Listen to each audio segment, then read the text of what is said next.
Voilà. Donc, c'est comme ça que elle a rencontré son mari. Donc, quand elle a rencontré son mari, quelque temps après, oh, merci beaucoup, maman René, toi aussi, sois béni. Sois béni, maman. Merci beaucoup. Donc, c'est comme ça qu'elle a rencontré le monsieur quelque temps après. Ils se sont mariés. Et je dis ça, je dis un peu ces choses-là, parce que c'est ce que sa propre sœur était en train d'expliquer. Et il y a un jeune monsieur avec qui elle est dans le milieu de la musique aussi, qui a aussi parlé. Et il disait comme ça que sa soeur disait que quand ils se sont mariés, elle n'avait plus accès, c'est-à-dire qu'elle n'allait plus voir ses parents au village. Elle était, comment je peux dire ça, elle était, comment on dit ça en bon français même, il a carrément isolé en fait. Il a isolé cette dernière. Je rentre un peu, bon, moi, jusqu'à preuve de contraire, on ne nous a pas dit si le monsieur est chrétien ou pas. Mais je sais qu'il est chrétien parce que ils se sont croisés à une croisade. Il y a eu une croisade et c'est comme ça qu'elle a eu le monsieur. Et après, il y a eu la moutou et tout, puis ils se sont mariés. Donc, on considère que c'est un chrétien. On considère, en Dieu, c'est un chrétien. Et il empêchait même la dame d'aller visiter ses parents, tout ça. C'était ce que le monsieur disait. Donc, elle allait au village, je crois pour la dernière fois, quand son père est mort. Quand son père biologique est mort, c'est après toutes les années de mariage, c'est là que la dame est allée au village. Donc, on voit un peu les problèmes. Et c'est un monsieur qui est comme son manager. Son mari était son manager. Il gérait l'argent. Il gérait en fait tout ce qu'elle faisait. C'est lui qui gérait ça. Il était son manager. Et elle n'avait pas même le contrôle de ses biens, tout ça. Quand elle va chanter, quand on doit payer, faire les versements, quand on la paye, ça tombe directement dans le compte du monsieur. Je donne un peu ces détails pour vous, pour qu'on puisse voir un peu ensemble, en tant que chrétien, est-ce que ces choses, ce problème-là, il est vaste. Il est vaste, il est très profond, mais par la grâce de Dieu, on va juste parler de certains détails, parce que le mariage est très délicat et c'est un mystère. Comme je l'ai dit la dernière fois, j'ai essayé de faire un post dessus. C'est un mystère que toi et moi, on ne pourra pas finir de sonder. Parce que qui parle de mariage, on parle du Seigneur Jésus-Christ avec l'Église. Et comme l'apôtre Paul disait, il dit que c'est un mystère. Et je prie que par la grâce de Dieu, pendant ce direct, on va rentrer dans certains détails. Et comme je dis, je ne devais pas faire ce direct-là. C'est pendant ma méditation, j'ai eu à cœur de faire un post. Et j'ai compris que quand tu fais les posts, souvent, c'est tellement long que les gens n'ont pas, souvent, ils ne lisent même pas. Quand ils viennent en même temps, ils appuient like. Souvent, les gens ne lisent pas. Donc, c'est comme ça que je me suis dit, bon, par la grâce de Dieu, laisse-moi aller faire le direct. Mais je pense que tout ça, c'est le Seigneur qui a voulu cela. Donc, le monsieur qui contrôle tout ce que la femme fait, c'est ce que le jeune est en train de dire au moment où même souvent, en public, il humilie sa femme. Il humilie sa femme, il est dur avec elle. En tout cas, si je peux arrondir, si je peux dire leur histoire, le monsieur est violent envers sa femme. Le monsieur est brutal. Le monsieur, il contrôle sa femme. Il est méchant en fait envers sa femme. Bon, on ne sait pas ce qui s'est réellement passé le jour où il a battu cette dernière jusqu'à qu'elle soit hospitalisée pendant 2 mois dans le coma et qu'elle perde la vie ce vendredi. Donc, bien aimé, je dis toujours que un jour, j'étais en train d'écouter un message et il y a un homme qui a essayé un serviteur de Dieu qui prêchait, et quand il a donné ce détail-là, ça m'a fait cliquer. C'est-à-dire que j'ai commencé à réfléchir. Il disait comme ça que si les chrétiens aujourd'hui, on prenait notre mariage comme le Seigneur avait pris l'église en tant que sa fiancée, on aurait eu moins de problèmes dans le mariage. Et il a commencé à donner les détails, comment est-ce que le Seigneur se comporte envers l'église. La manière que le Seigneur se comporte avec l'église. Comment est-ce que le Seigneur entretient l'église? Comment est-ce que le Seigneur s'occupe de l'église? Comment est-ce que le Seigneur est patient envers l'église? Je parle du corps du Christ. Et il est en train de faire comprendre que si les chrétiens, surtout les couples, les mariés, les chrétiens mariés là, si ils regardaient comment est-ce que le Seigneur traitait l'église, ça allait nous aider. Et j'ai compris que ce qu'il était en train de dire, il y a certains détails qu'il a dit que, voilà, c'était quand même long, mais j'ai juste pris quelques parties. Mais j'ai compris que tout ce que le monsieur est en train de dire, il avait vraiment raison. Parce qu'aujourd'hui, bien aimé, toi et moi qui sommes chrétiens, qui sommes le corps du Christ, comment est-ce que le Seigneur deal avec nous? Comment est-ce qu'il réagit avec nous? Le péché dans lequel nous vivons, le péché que nous pratiquons, les choses que nous faisons. Comment est-ce que le Seigneur agit avec nous? Et je crois qu'aujourd'hui, si les hommes ou les femmes, on avait cette capacité de réfléchir et comparer l'église, comparer notre mariage avec l'église et le Seigneur, il aurait beaucoup eu de tolérance, beaucoup de compassion et beaucoup de patience. Mais malheureusement aujourd'hui, l'église veut vivre comme le monde. Donc c'est dommage. Ici dans le livre d'Éphésiens, on nous dit, Marie, d'abord je vais commencer à partir d'Éphésiens 5, à partir du verset 22. Il dit, femmes, soyez soumises à vos maris comme au Seigneur. Donc ici, on nous demande, nous en tant que femmes qui sont mariées, nous devons être soumises à nos maris. Et le problème dont je vais parler aujourd'hui, ce n'est pas seulement parce que la femme est abusée. Mais il y a des hommes même qui sont aussi abusés dans leur mariage. C'est vrai qu'aujourd'hui, malheureusement, c'est une femme qui est morte. Mais il y a des mariages aussi où l'homme est abusé. Par exemple, un homme qui est converti et vraiment, il veut vraiment vivre les voies de Dieu. Il a une femme qui se dit chrétienne, entre guillemets, qui est brutale. Le monsieur, tout ce qu'il peut faire, c'est de subir. Voilà, c'est de subir. Mais comme j'ai dit, arriver plus loin, on va comprendre certaines choses. Donc, comme j'ai dit, on est en train de parler du mariage d'abord, pour ne pas que je me trompe de ce que je suis en train de faire. Le mariage. Donc, aujourd'hui, le livre d'Éphésiens ici, il nous dit que la femme soit soumise à son mari. Mais bien aimé, avant même qu'on arrive là, la parole de Dieu nous dit que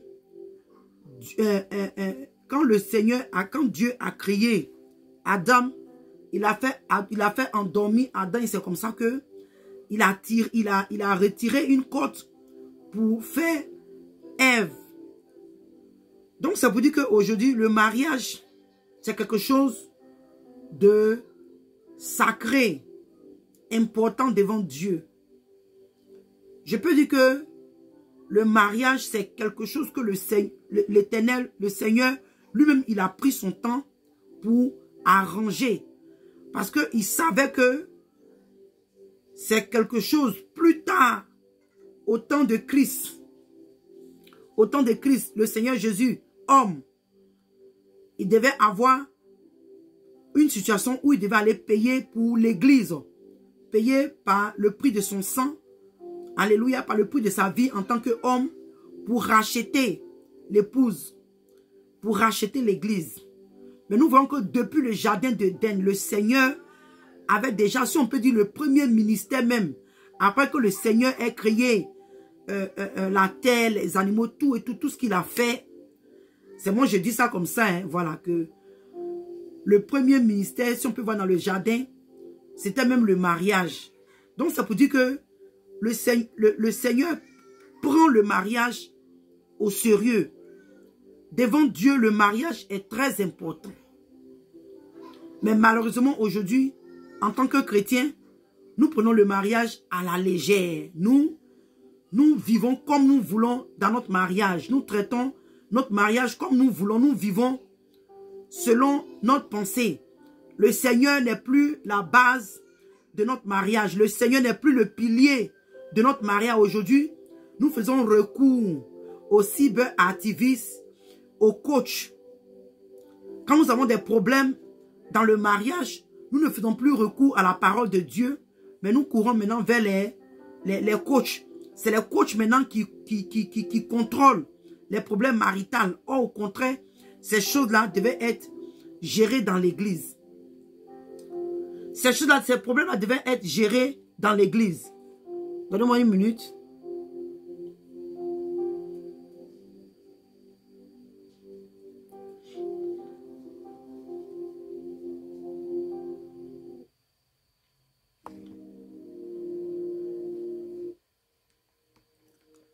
Dans l'église, nos problèmes-là devaient être gérés dans l'église.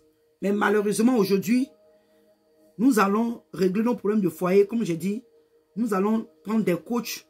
Souvent même, elles-mêmes, elles n'arrivent pas aussi, ou bien eux-mêmes, ils n'arrivent pas à gérer leur propre foyer. Mais c'est un business. Voilà. On étudie, il y a des cahiers, mais il y a des livres, on étudie. Et on enseigne les autres sans que nous-mêmes, on ait eu l'expérience de ce que nous sommes en train de enseigner. Donc nous voyons que depuis le jardin d'Éden, le mariage, c'est quelque chose qui a été instauré par Dieu. Le Seigneur a béni le mariage. Alléluia, le Seigneur a béni l'union de l'homme et la femme. Et ici, on revient maintenant sur notre Éphésiens 5, à partir du verset 23.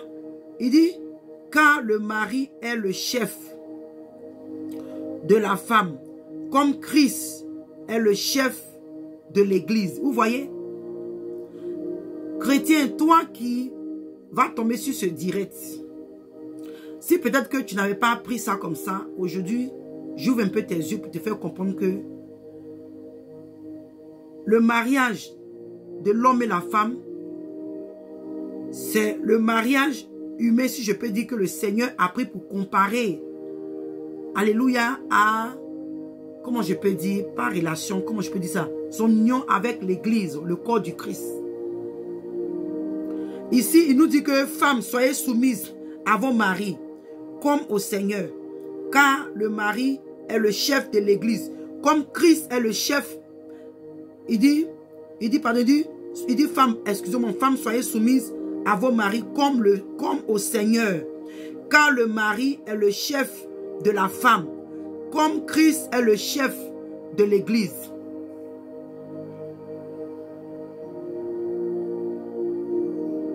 Ah oui, parce que c'est quelque chose qui marche aujourd'hui, hein? Les histoires de coaching, là. Voilà, c'est le truc qui marche aujourd'hui. Et il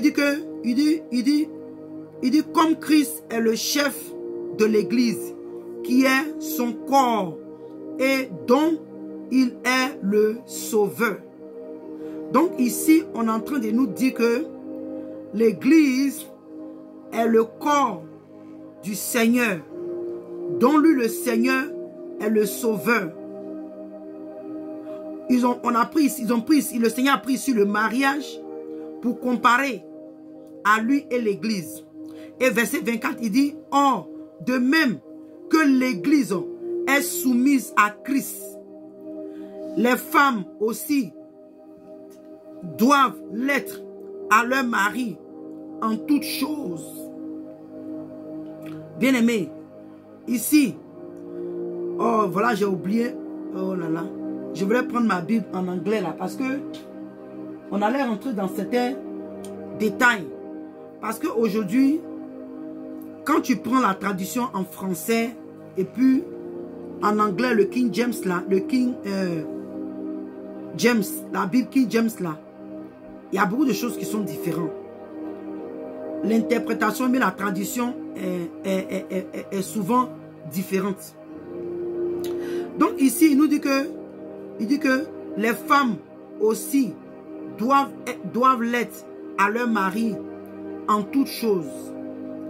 Donc, bien aimé, ici, le serviteur de Dieu est en train de nous dire que nous aussi, les femmes, notre responsabilité, de la même manière que, comment on appelle ça, l'église, pardon, la femme doit être soumise à l'église. Pardon, la femme doit être soumise à son mari. C'est ainsi que l'église est soumise à Christ. L'église est soumise au Seigneur. Et bien aimé, toi et moi, nous savons que c'est la vérité. Ce n'est pas discutable. Même quand même, bien même que l'église est rebelle, l'église est insoumise, l'église est désobéissante. C'est comme ça, l'église est soumise à Christ. Donc quand il nous parle de toutes choses, on va voir un peu ici, bien aimé. Si ton mari te dit de ne pas aller à l'église, ça, sincèrement, tu ne peux pas laisser ça pour dire non que, ah, comme le Seigneur m'a dit d'être soumise à mon mari, et que mon mari me défend d'aller à l'église, je dois l'écouter. Non. C'est-à-dire que la soumission ici, dont il parle, la relation qui est entre toi et ton mari, en tant que femme, ton devoir, ce que tu dois faire vis-à-vis de ton mari. Alléluia. Tout ce qui est réaction qui est vis-à-vis de ton mari, tu dois lui obéir.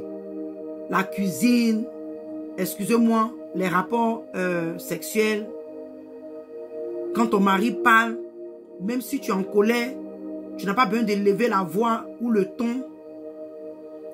Aller dénigrer ton mari, bien aimé. Je parle de ça parce que moi-même, comme je dis que je n'ai pas toujours répété, il ne s'agit pas de moi.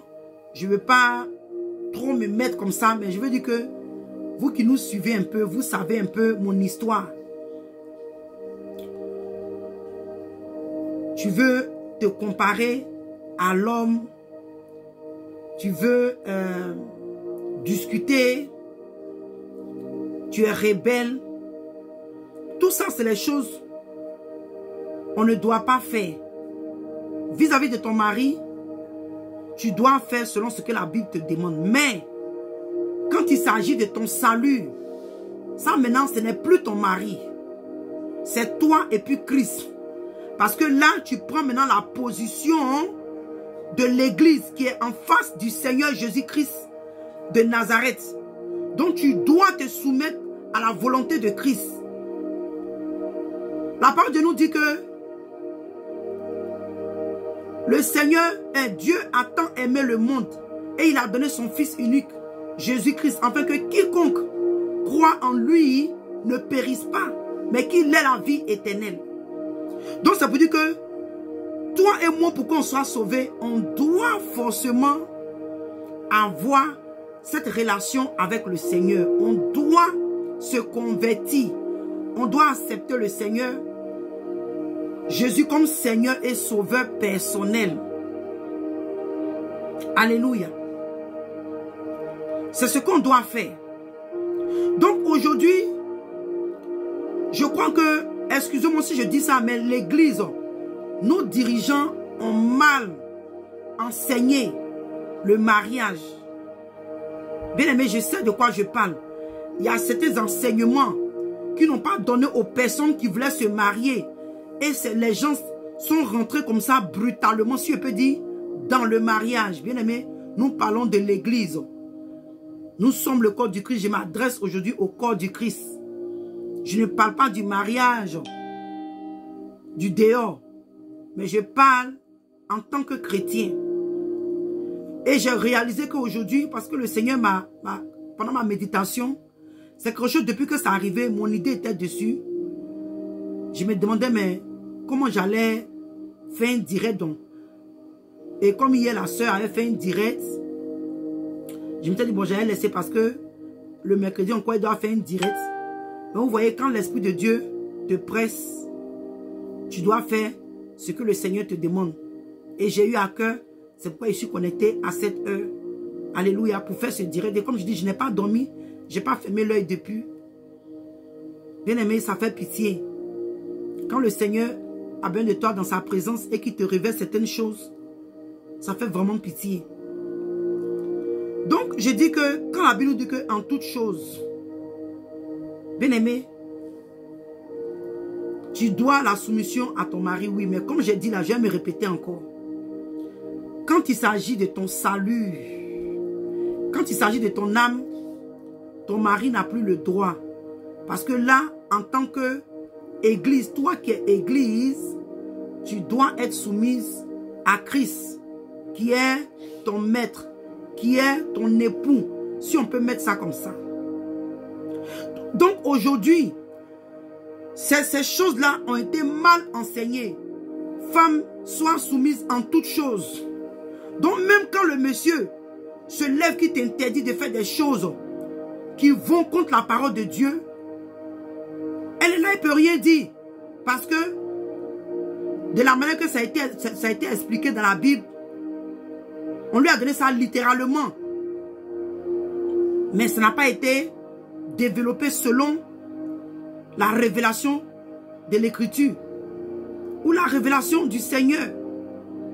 Parce que la parole de Dieu nous dit quoi? Que c'est la révélation de la parole de Dieu là qui est claire. Quand la parole de Dieu se révèle à toi, tu es éclairé. Shalom maman Doka, sois béni. Il y a longtemps, hein, comment tu vas? Donc, c'est des choses qu'aujourd'hui, malheureusement, l'église n'est pas enseignée.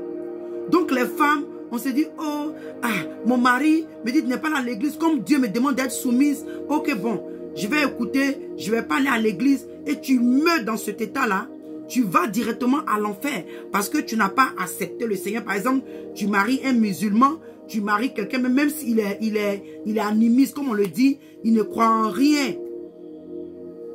Tu maries quelqu'un, soit qui fait des pratiques bizarres, bien aimé. Parce que tu peux le marier avant de venir à l'église. Ça, c'est de ça que je parle.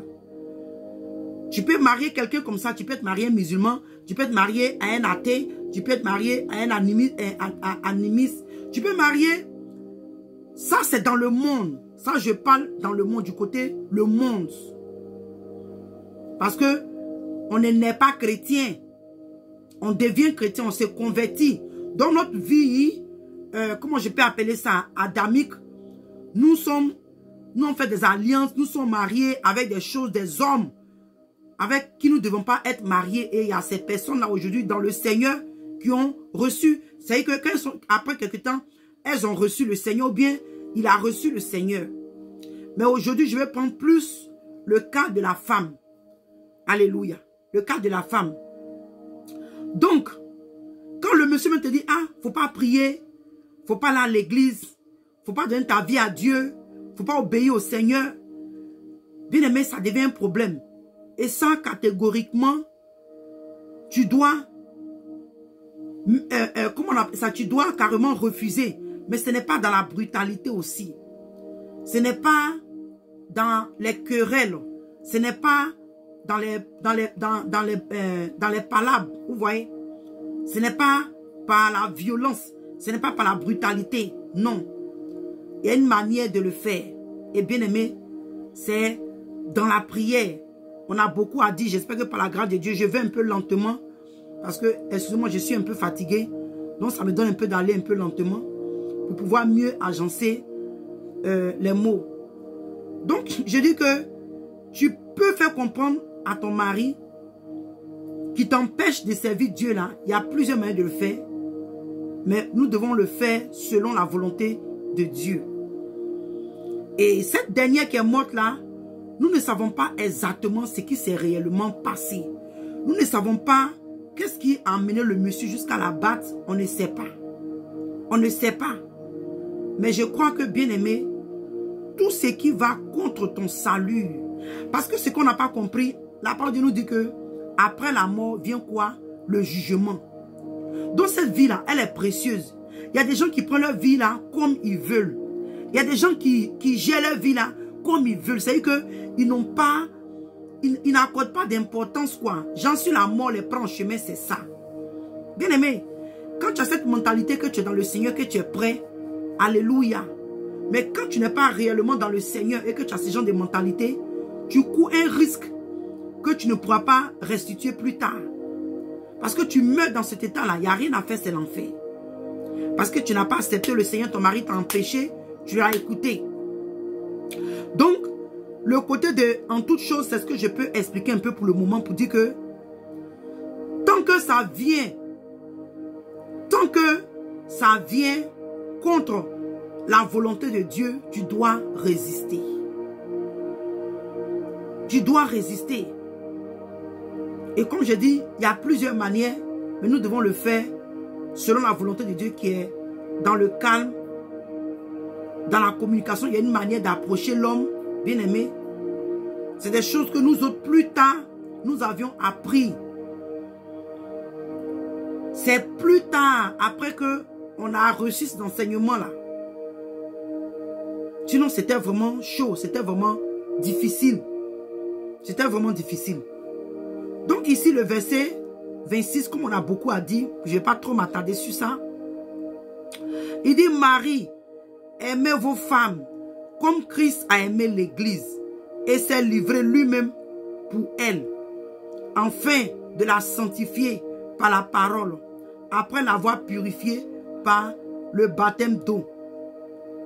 Et il dit, afin de faire paraître devant lui cette Église glorieuse, sans tache, ni ride, ni rien de semblable. Mais, il dit rien de semblable, mais sainte et irrépréhensible. Excusez-moi.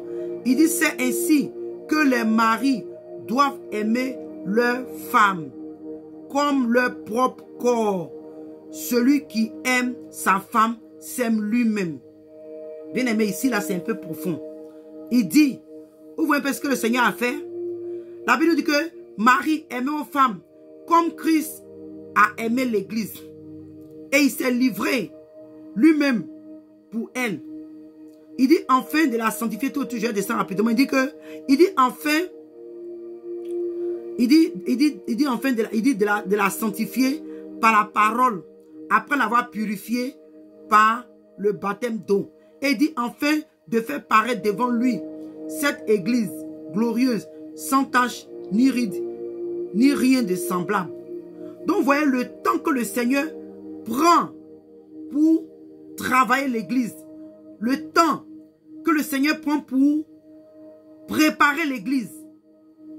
C'est comme ça que l'homme chrétien, toi qui es l'homme chrétien, moi je ne sais pas aujourd'hui, dans le mariage, je me dis, hein, si chacun, c'est-à-dire que l'homme veut plaire à la femme et que la femme veut plaire à l'église, à son mari, chacun cherche l'intérêt de chacun, on allait éviter beaucoup de problèmes. Parce qu'aujourd'hui, nous, en tant qu'église, nous ne vivons plus pour nous-mêmes. En principe, c'est ce que le Seigneur nous demande, qu'on ne vive plus pour nous-mêmes. On doit vivre pour le Seigneur. Donc, vous voyez que là, ce n'est plus notre volonté qu'on est en train de faire, mais on est en train de faire la volonté de Dieu. On est en train de faire ce qu'il plaît à Dieu. Quand tu te sépares du monde, tu abandonnes le monde. Les choses qui nous plaisaient, la vie, le luxe, hein, la vie de péché, les trucs qu'on aimait, auxquels on était attaché. Quand tu viens au Seigneur, toutes ces choses qui te faisaient plaisir, là, tu dois les abandonner parce que tu veux réjouir le cœur de ton époux qui est le Seigneur. Vous voyez qu'il y a le Seigneur. Donc si aujourd'hui le Seigneur prend l'église et l'homme et la femme pour comparer, nous devons comprendre que, donc de la manière, l'attitude que le Seigneur a vis-à-vis de l'église, c'est ainsi que l'homme doit avoir. Parce que nous, les femmes, ce que le Seigneur nous demande, que nous soyons soumises. Nous devons apprendre à nous calmer, même quand tu as raison et que l'homme est en train de crier. Parce que souvent on sait que l'homme, il veut montrer qu'il est l'homme, il veut montrer son côté garçon. Bien aimé, c'est les choses parfois qui sont difficiles à pratiquer, mais ça marche. Parce que toutefois que j'ai voulu convertir, moi, monsieur, je peux dire mon mari, ça a été échec. J'ai fait ça pendant plusieurs années, ça a été échec. Et aujourd'hui, j'ai réalisé que ce n'est pas la prière. Ce n'est pas la prière. Donc, il est en train de nous dire que le Seigneur veut faire paraître une église, ni ride, ni rien de semblable, mais sainte et irrépréhensible. Il dit c'est ainsi que les maris doivent aimer leurs femmes. Donc toi l'homme, qu'est-ce que ta femme peut faire au point où juste quand tu vas porter main à ta femme? Parce qu'aujourd'hui ce problème-là, moi je prends le côté la femme et l'homme parce que j'ai mis l'église et le Seigneur. Le Seigneur, ce n'est pas le Seigneur qui doit être soumis à nous, non. Nous, en tant que sa fiancée, en tant que l'épouse, c'est nous qui devons être soumises au Seigneur. Donc, je vais parler dans le cas de la violence où l'homme abuse la femme, où l'homme est violent envers la femme. Et aujourd'hui, je sais que peut-être que les hommes vont se voir un peu ciblés, un peu trop peut-être ciblés pour dire, mais ah, pourquoi est-ce que c'est des hommes seulement qu'on parle? Il y a des femmes aussi qui abusent des hommes, bien sûr. J'ai déjà dit ça, il y a des femmes qui abusent les hommes. Mais aujourd'hui, nous voulons parler de l'homme qui a tué sa femme en la frappant.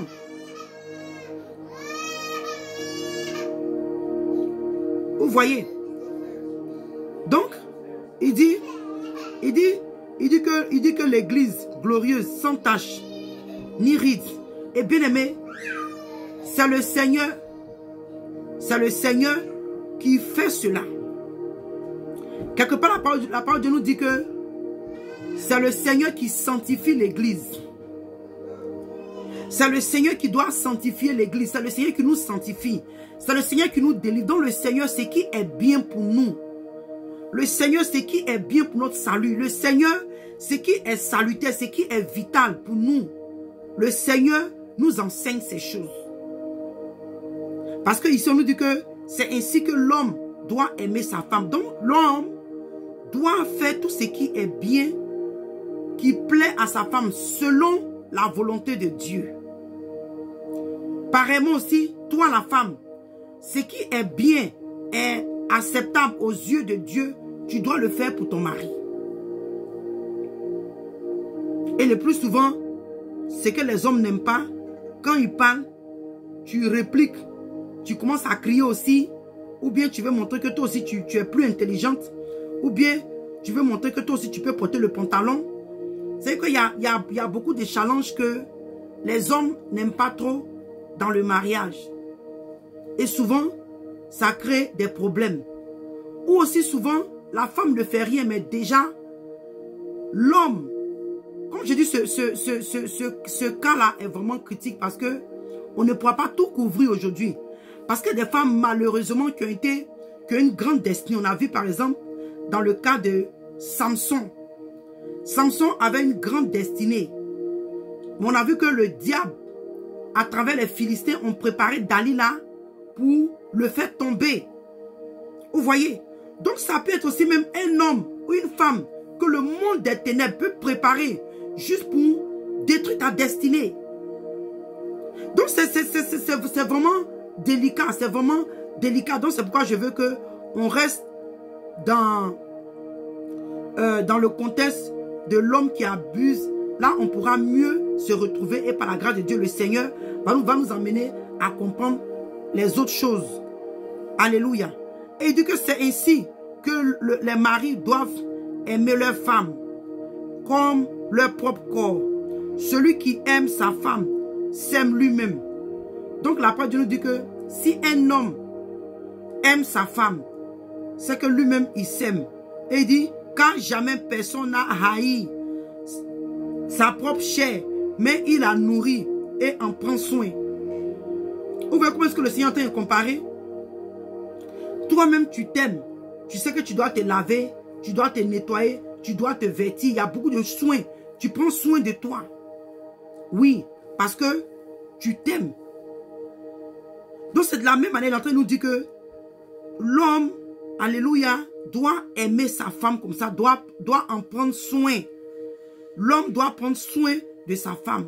Mais malheureusement, aujourd'hui, comme je dis, dans l'église, c'est les enseignements qui ne sont pas réellement donnés. Parce qu'aujourd'hui, on trouve que, par exemple, si le monsieur paye la plus grosse dîme, et que peut-être que le monsieur... Parce qu'aujourd'hui, ce qui emmène les serviteurs de Dieu, la plupart des serviteurs de Dieu, à négliger la spiritualité des âmes, c'est juste que ce dernier-là, ou cette dernière-là, paye beaucoup de dîmes.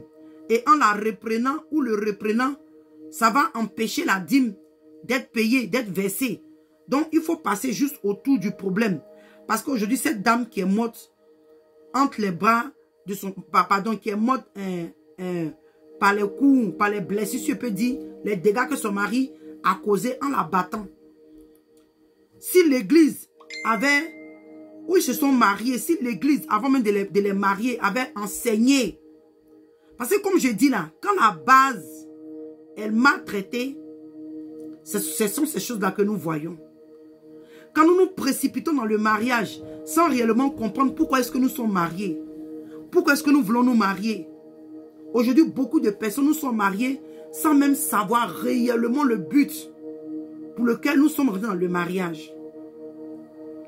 Il y a d'autres qui le font parce qu'elle aime le physique de l'homme ou bien l'homme aime le physique de la femme. Mais on oublie que toi et moi, nous nous marions pour accomplir la volonté de Dieu. Nous nous marions pour faire la volonté de Dieu. Comme je dis la dernière fois dans un de mes posts, le mariage est comme un jardin. Alléluia. Que nous devons s'aimer, nous devons planter, nous devons arroser, nous devons faire beaucoup de choses, en prendre soin. C'est comme ça le mariage. Mais malheureusement, ce n'est pas vu ainsi. Et nous dit que la personne, une personne qui s'aime prend soin de son corps. Donc l'homme aussi doit prendre soin de sa femme. Mais je le répète encore, jusqu'à ce qu'on arrive pour que l'homme batte sa femme, il y a eu beaucoup, la base a été faussée. Leur base a été faussée, bien aimé. Le plus souvent, les couples, les mariages où l'homme est abusé, la femme est abusée, déjà depuis le début, il y a eu des mensonges. Il y a eu des mensonges, c'est-à-dire que la base a été sur le mensonge. Donc quand le mensonge est la base d'une union, au fur et à mesure que vous avancez, la réalité commence à sortir. Le vrai caractère commence à sortir. Le vrai but commence à sortir. Donc ça fait que arriver devant, c'est des choses qu'on n'arrive pas à comprendre, on n'arrive pas à accepter, on se voit trahi, trompé. Donc ça crée des colères, des animosités en nous. Aussi depuis longtemps, l'église jouait son rôle de faire asseoir l'homme et la femme, lui expliquer voilà ce que l'église, voilà ce que en tant que mari, voilà ce que le Seigneur nous demande, en tant que femme, voilà ce que le Seigneur vous demande. Si on expliquait les rôles selon la Bible, je crois qu'on aurait eu moins de problèmes. Et si l'église même en parlait, parce que bien aimé, il y a beaucoup de problèmes dans le foyer. Aujourd'hui, j'ai compris qu'il y a beaucoup de servants de Dieu qui souffrent. Il y a beaucoup de servants de Dieu dans leur ministère en tant que femme de pasteur, en tant qu'elle-même soit, elle tient l'église avec son mari. J'ai compris que ces femmes-là, beaucoup d'entre elles souffrent aujourd'hui. Et on s'est dit, ah, je ne vais pas exposer mon foyer, je ne vais pas que les gens sachent. C'est bien. Tu ne veux pas exposer ton mari, tu ne veux pas exposer ta femme, c'est bien. Mais quand tu refuses d'exposer et qu'il y a des problèmes, au point où maintenant ça commence à être violent, il y a une histoire de corps à corps et que quelqu'un meurt, c'est des choses qu'on pouvait éviter. Parce que la vie que Dieu nous a donnée, elle est précieuse à ses yeux. Si tu es rentré dans un mariage où tu as abusé, qu'est-ce que la parole de Dieu nous demande? Vous pouvez vous séparer. Mais on va arriver devant là-bas, on va arriver dessus. Excusez-moi si j'ai traîné un peu ici. Et il dit parce que nous sommes membres de son corps. C'est pourquoi l'homme quittera son père et sa mère et s'attachera à sa femme. Et les deux deviendront une seule chair. Verset 23 de Éphésiens 5. Il dit, pardon, verset 32. Excusez-moi. Verset 32. Il dit, ce mystère est grand. Il dit, ce mystère est grand. Je dis cela par rapport à Christ et l'Église. Alléluia. C'est vrai que le mystère du mariage est vraiment, c'est vraiment grand. C'est vraiment grand. Parce que si, quand on rentre même dans certains détails, mais comme je dis aujourd'hui, il y a certains détails que je ne pourrais pas rentrer, je ne veux pas que le direct soit trop long. Donc c'est vraiment un mystère. Et il y a des choses que le Seigneur a ouvert mon esprit dessus.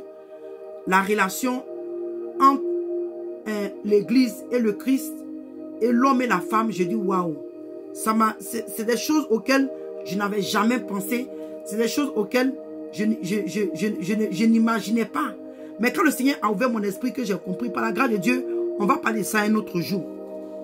Je dis vraiment, je comprends pourquoi est-ce que depuis le début, le Seigneur a pris l'église comme le mariage, comme exemple avec l'église et lui. Alléluia. On va aller dans le livre de Matthieu, rapidement dans le livre de Matthieu 19.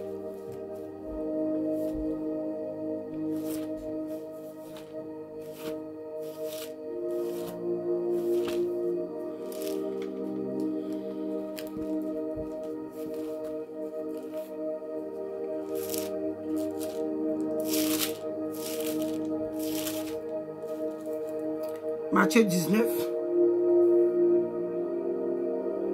3 à 11. Ok. On voit ce que c'est.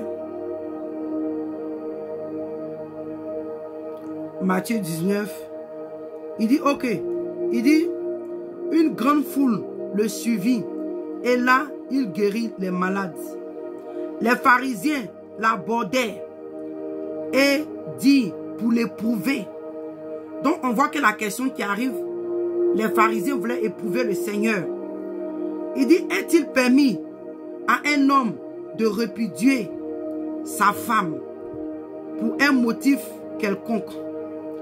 Donc, bien aimé, si la parole de Dieu nous dit que ils ont mené cette question, c'est qu'eux-mêmes là, ils connaissent déjà la réponse. Mais comme ils veulent, d'après eux, éprouver le Seigneur, ils veulent, genre, comme on dit, question attrape-nigo. C'est ce qu'ils étaient en train de faire ici. Donc, ça m'amène à comprendre qu'ils avaient déjà la réponse. Ils savaient ce qu'ils devaient faire. Mais d'après eux, ils voulaient piéger le Seigneur. Donc, le Seigneur qui répond dans le verset 4, il dit que n'avez-vous pas lu que le Créateur au commencement fit l'homme et la femme? Et qu'il dit, c'est pourquoi l'homme quittera son père et sa mère et s'attachera à sa femme, et les deux deviendront une seule chair. Donc, comme la servante de Dieu hier disait, les gens qui suivent, comment il s'appelle? Comment il s'appelle ce gars-là? Celui qui encourage la polygamie en Côte d'Ivoire. Tout ça, c'est ce qui emmène le désordre dans le pays. C'est tout ça qui emmène tous ces microbes spirituels-là. C'est ce qui est en train de amener le pays là où c'est en train d'aller. Parce que dans le Seigneur, il n'y a pas de polygamie, il n'y a pas de divorce. Ça, il faut qu'on sache. Au fur et à mesure qu'on sera en train de finir, on va passer par là. Il n'y a pas de divorce. Comme je dis depuis le début, je ne suis pas pour que l'homme abuse de sa femme. Je ne suis pas pour que la femme abuse de l'homme. Je ne suis pas pour. Parce que le Seigneur nous demande de ne pas divorcer selon sa parole. Et il dit, n'avez-vous pas lu, ok, après le verset 5, il dit, et qu'il dit, c'est pour que, il dit, pardon, c'est pourquoi l'homme quittera son père et sa mère et s'attachera à sa femme. Les deux deviendront une seule chair. Donc l'homme qui quitte sa maison, qui quitte sa famille, allait se prendre sa femme et les deux deviennent une seule chair. Comment est-ce qu'il peut encore quitter celle-là avec qui il a déjà formé une chair pour aller encore prendre une autre femme? N'est-ce pas si vous comprenez?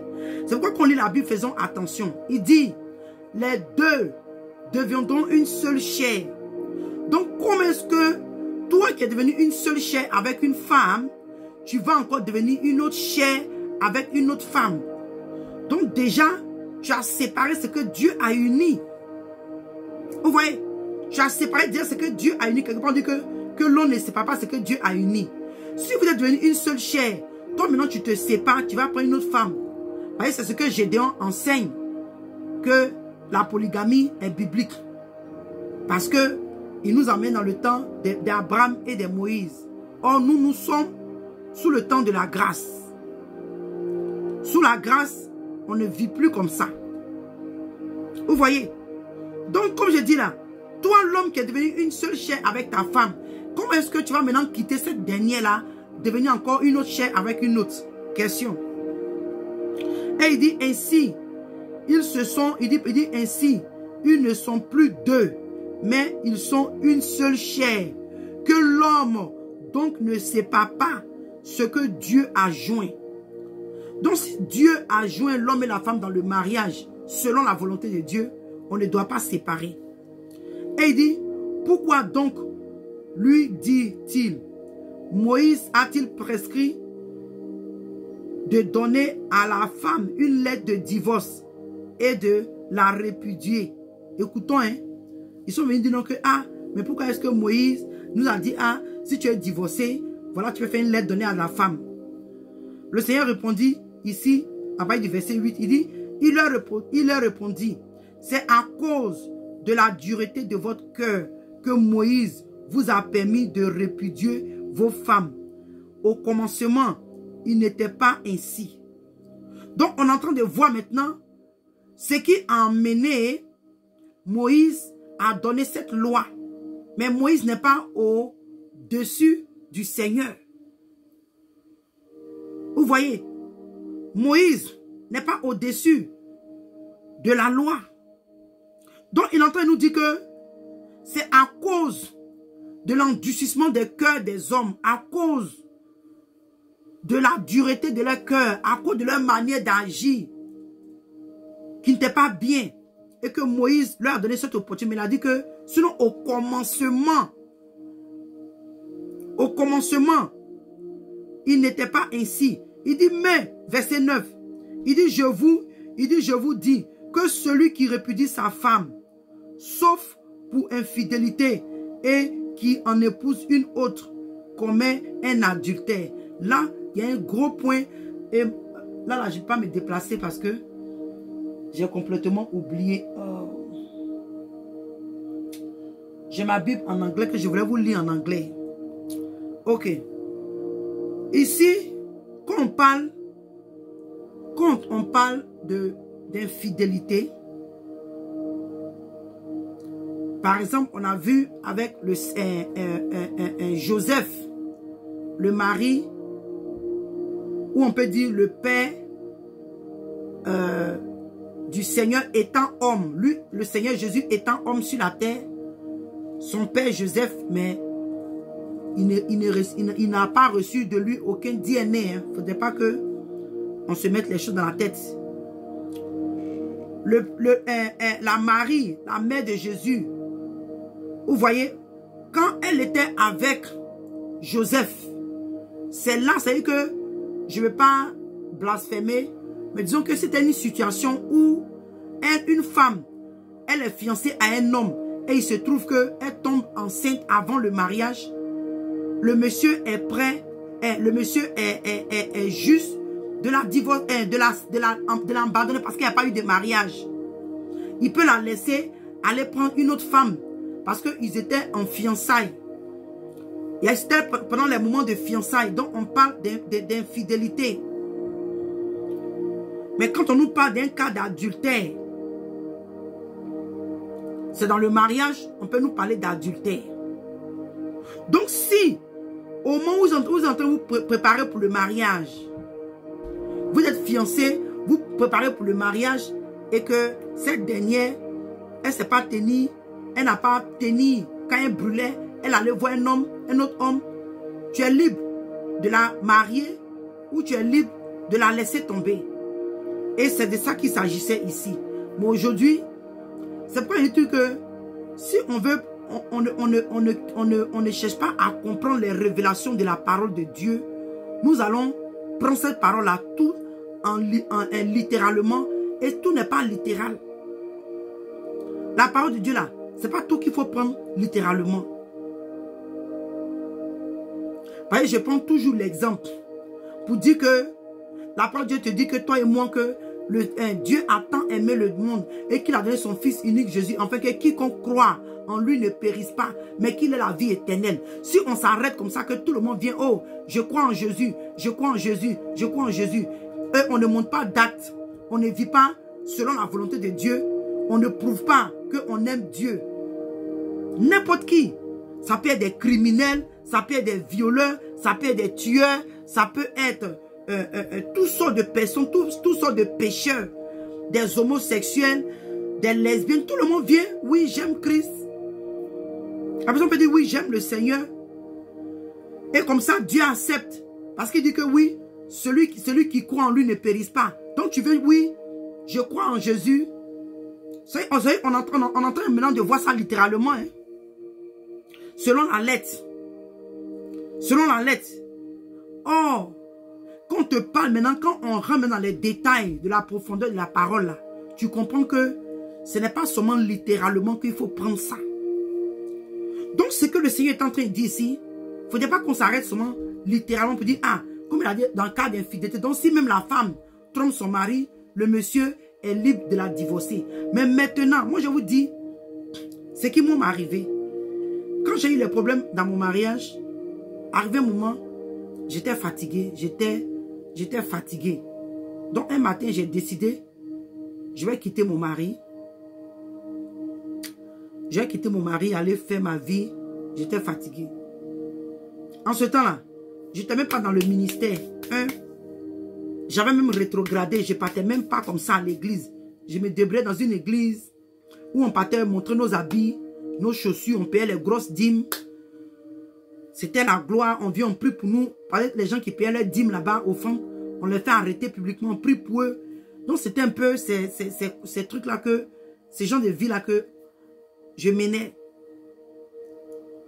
Donc, quand j'ai eu à cœur de me séparer de mon mari, écoutez-moi très bien, hein, le Seigneur me dit, il me dit, waouh, donc tu veux divorcer ton mari? J'ai dit oui. Il dit, à cause de quoi? À cause d'adultère. Il dit, ah, ok. Donc, il dit, mais ok, donc si demain, tu es dans le ministère, il dit, si comme, je peux dire que si comme le Seigneur me mettait, c'est-à-dire que j'étais en train de converser avec le Seigneur. Il dit, ok, donc si demain tu as ton ministère et que une soeur, quelqu'un traverse des problèmes et qui vient te parler, quel est l'enseignement que tu vas donner? Qu'est-ce que tu vas dire? Quand Anthony la voit là même là, il a reculé un peu façon un peu derrière, il dit, ça c'est quoi ça là? Et c'est moi qui suis en train de faire un ministère. Moi je suis en train de faire un ministère, le monsieur me fatigue, il a me séparer, il a mené ma vie, aller même, si même il peut même prendre un autre homme, pourquoi pas? Tu n'as pas la faire des ministères en l'air là.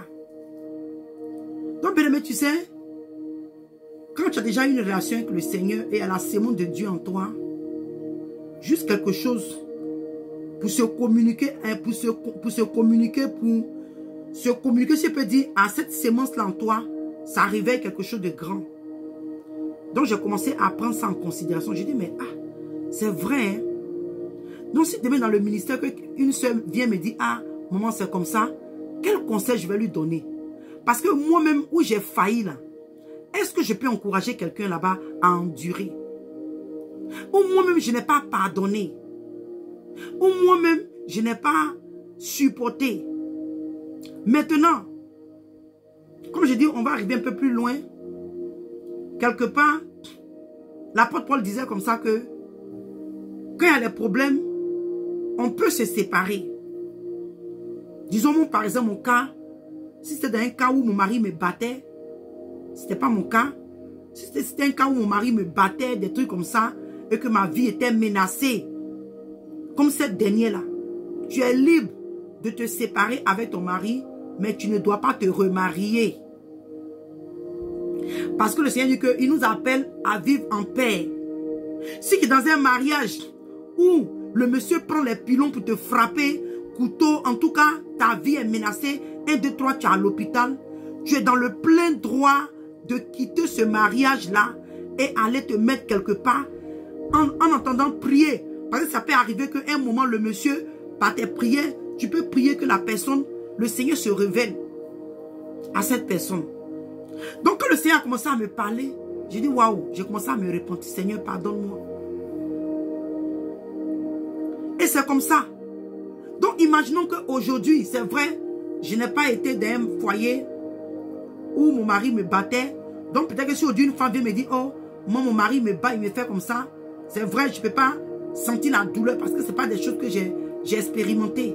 Mais je peux te dire que ma soeur quitte le foyer pour un moment jusqu'à ce que nous soyons en prière pour que Dieu, c'est normal, c'est biblique, tu peux le faire.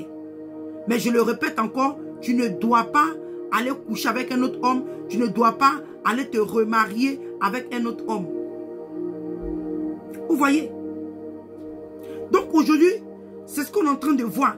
Donc pour parler de divorce, comme j'étais en train de dire, tu ne peux pas divorcer. Il dit que qu'au commencement, ce n'était pas ainsi. On a vu que dans le jardin, il n'y avait pas deux Èves, il y avait une seule Ève que le Seigneur, alléluia, a tiré de la côte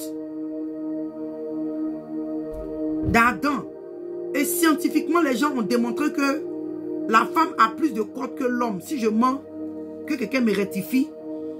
Mais scientifiquement, ça a été prouvé que l'homme, la femme a toujours plus... L'homme a toujours... comment on peut dire ça? Il a une côte de moins. Et je dis que vraiment, c'est un mystère. C'est un mystère. C'est pourquoi on nous dit souvent, ah, tu as retrouvé ta côte. L'homme a retrouvé sa côte. La côte qui manquait là. Le Seigneur a permis que quand il trouve une femme qui l'aime, les deux s'entendent tout et tout, c'est la côte qu'il lui fallait.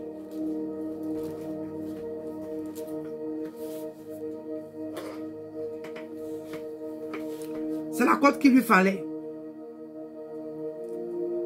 Vous voyez? Donc malheureusement aujourd'hui, l'église n'est pas enseignée. Oh, s'il y a un problème, tu peux divorcer. Donc souvent même là, il n'y a pas même de problème.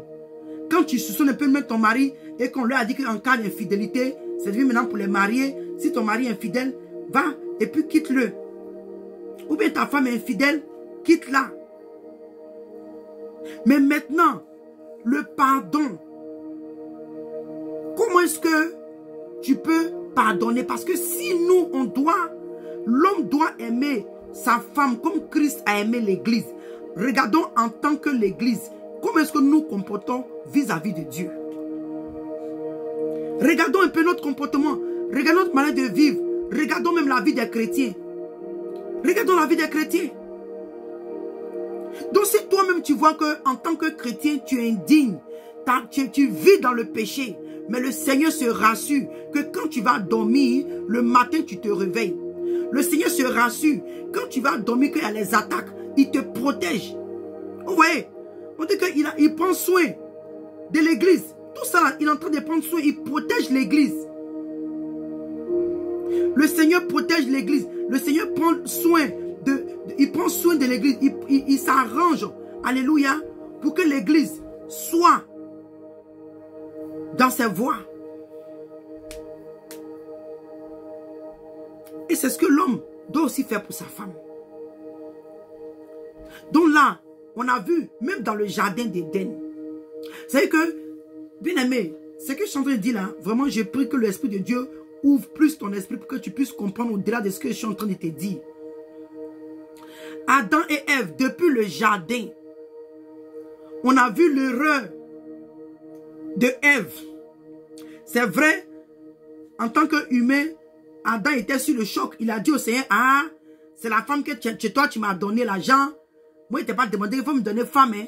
C'est toi qui allais prendre Ève. Tu as pris ma côte, tu as fait ce que tu devais faire. La femme que tu m'as donnée là, c'est elle qui m'a mis dans les problèmes. Ok, quand c'est arrivé tout et tout, qu'on les a chassés là, on n'a pas vu que Adam a dit à Ève que toi, Ève, C'est à cause de toi qu'aujourd'hui j'ai perdu. J'étais tranquille dans mon jardin ici. J'étais seul ici. Je n'emmènais personne. Il ne savait pas même où toi et Dieu vous êtes arrangés. Tu es venu dans ma vie. Tu as gâché ma vie. Tu m'as emmené à vivre, à désobéir à Dieu. Tu m'as fait manger un fruit défendu. On n'a pas entendu que Adam a grondé Ève. On n'a pas entendu que Adam a repris. On n'a même pas entendu toutes ces choses. Quand ils ont été chassés du jardin, Adam a pris sa côte et il est parti avec elle. Donc Adam qui est, comme on peut dire, comment je peux dire ça, le premier Adam, parce que on voit le Seigneur qui est aussi Adam, mais il n'a pas la nature adamique de Adam qui est tombé dans le péché, tout ça. Je ne sais pas si tu vois un peu de quoi je veux parler. Mais quand nous voyons comment est-ce que malgré l'erreur que Ève a commis dans le jardin, Adam a pris sa côte et il est parti avec elle. Et nous voyons qu'aujourd'hui, le Seigneur a fait pareil. Quand le Seigneur est venu, c'est vrai, il est mort pour l'humanité. Mais on a vu que le Seigneur allait en détail, en profondeur avec l'Église. Parce que ceux-là qui l'ont accepté comme Seigneur et Sauveur sont devenus automatiquement son épouse, l'Église. Donc on voit que le Seigneur est allé en profondeur avec l'Église. Aujourd'hui, comme je le répète encore, regardons le comportement, regardons la vie que les chrétiens mènent aujourd'hui. Tu es en danger. Tu vas tomber, tu te mets dans les problèmes, bien aimé. Moi, j'ai fait jusqu'en 4 avortements. Le dernier avortement a failli me tuer. Dieu n'a pas dit, ah, comme toi là, ça fait déjà 2 avortements. Hein? 2 avortements que tu allais, comment on appelle ça? Tu allais tuer les enfants qui étaient 2 avortements. Ok, 3e là, tu meurs. Dieu n'a pas fait ça. Bien aimé, Dieu n'a pas fait ça. Malgré les avortements que j'ai faits, le Seigneur est resté fidèle à moi. C'est pourquoi quelque part la parole de Dieu nous dit quoi? Que Dieu ne peut se renier lui-même. Il ne peut pas. Il ne peut pas se renier. Il est fidèle à sa parole. Il est fidèle à sa parole. Il est fidèle à sa parole. Même quand nous commettons les choses, c'est pas parce qu'on a fait ça que non. Il est fidèle. C'est un Dieu qui est fidèle. Il va se rassurer jusqu'à ce que ton temps arrive. Maintenant, bien aimé, j'étais en train de... je